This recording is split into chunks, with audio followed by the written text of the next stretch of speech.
Here's something. I don't know if you can see the little copyright MMI. There it is. Copyright MMI. That's Monogram Models Incorporated. That's the original issue.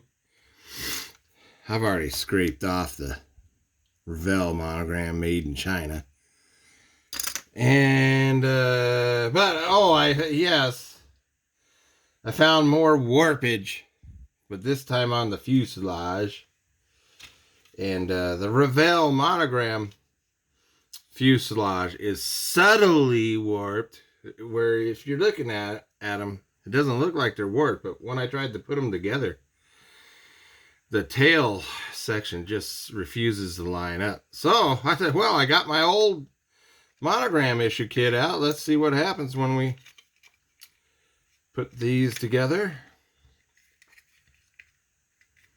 They still kind of don't want to. Oh, and then there. This one lines up almost perfectly. So I'm going to have to use the old monogram. I'll probably have to use a lot of the parts from the old monogram kit. And I think this Revell, no, this one's, oh, there's a, I don't know if you can see it, but it's a little, oh, it ain't going together. Yeah, I think this is the Revell monogram fuselage half that's got the most warpage. But it's just subtle enough. It's, yeah, you can. And, but it's subtle enough that it'll be fixed by being clamped to the better original issue monogram kit made in USA. Wow. Anyway, I remember in the 90s arguing with other model builders about why they're shipping all the production to China for model kits. For you know, and the claim always was that, oh, they do a better job and for cheaper. Well, this is proof that the Revell monogram Chinese-made issues. And don't forget, they lied, too. The box says it's made in the USA, but it's not. The parts say made in China. Anyway, so every 1990s Revell monogram kit, aircraft kit that I built in the late 90s and early 2000s, there was something wrong with them. They were not the original monogram kits I built probably in the 1970s and 1980s. Probably close to 100 monogram kits made in USA. And the casting quality is way better than the Revell monogram issues from China. And I don't know if I'll just say that even the sprues, when I compare the sprue, you can't really, probably won't be able to tell on video because it's subtle, but even the sprue gates of the Chinese, the gray one is the Chinese issue, they're slightly fatter than the monogram, original monogram. You can tell, right, especially right on this sprue. So this one's really obvious that it's fatter. And it's slightly softer plastic. No.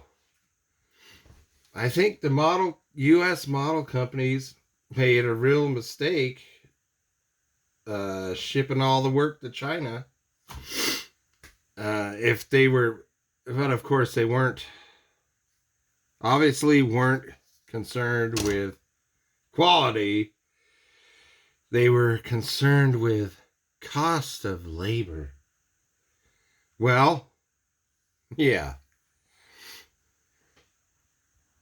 Anyway, as you can see, I'm now building 2 Monogram P-47 Razorbacks. One's going to be a birthday present.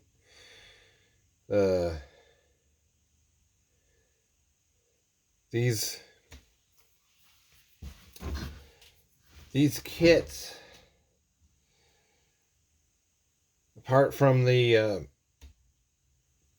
surface detailing is really good, but it's raised.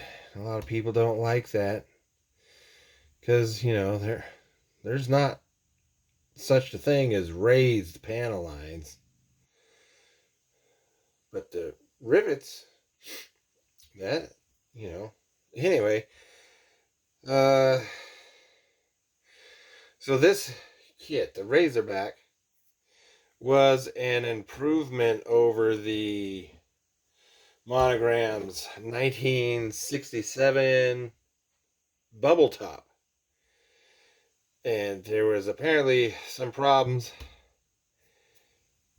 on the detailing of the bubble top that they fixed for their Razorback release, which was in 1977, which was the year my dad got me this and said, hey, build this for me, because I have an uncle that flew P-47s in Europe in World War II. Anyway, so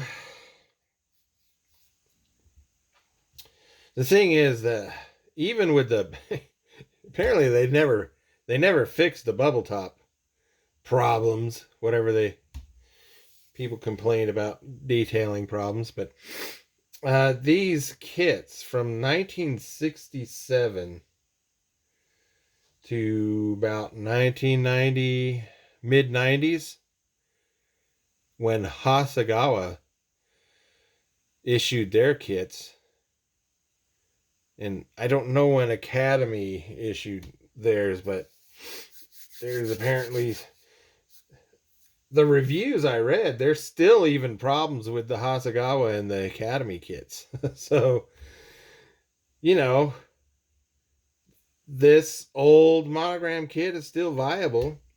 About the only glaring problem is that the guns are in line with the leading edge when they should be more in line with the ground, horizontal. And of course the Asian kits supposedly take care of that. Well, I have them. I guess I should do a video comparing all them. But look at this detail in the wheel well. That's Monogram was the first to make kits with such detailed cockpits like that, which I don't know if you can see it, but it's not, it's not accurate.